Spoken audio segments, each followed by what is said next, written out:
মৌলবাদী এ পাশের মৌলবাদী এক সুর, ও পাশে আপা এ পাশে দিদি এক সুর।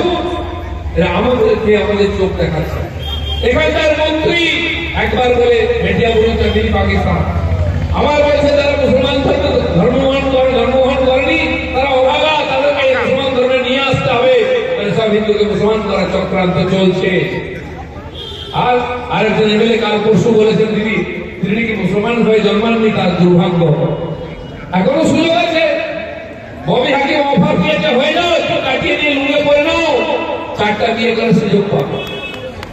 আপনার গঞ্জার ওখানে নিউ টাউনের এমএলএ তিনি বলেছেন ভুল হয়ে গেছে, ভুল শুধরাবার সময় আছে।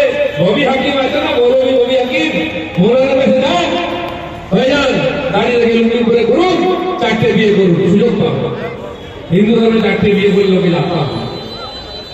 এই ধরনের আহ্বানরা খালি ভোটের জন্য একবার আমাদের দেশকে ভাগ করছে। এই কংগ্রেসীরা তাদের বাইফোলা টিএমসি আজকে একই ভাষায় কথা বলছে।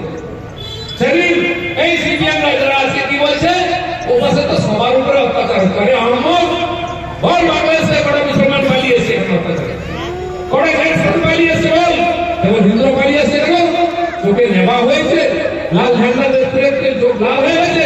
বাস্তব সত্য দেখে পারেনি, কতদিন হিন্দু বাঙালিকে বোকা বানাবে এই কমিউনিস্টরা, তাদের নেতা জ্যোতি বগুড়া পুরাবর্তী যে জেলখানা ক্লিন করে 30,000 হিন্দুকে হত্যা করেছিল 3 দিনে, 16, 17, 18 আগস্ট 46-এ।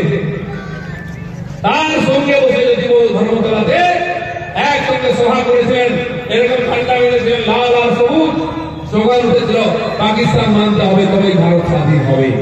এদের রক্তে তো আছে সেই দোষ। এরা হিন্দু বিরোধী, ভারত বিরোধী, হিন্দু ধর্ম বিরোধী।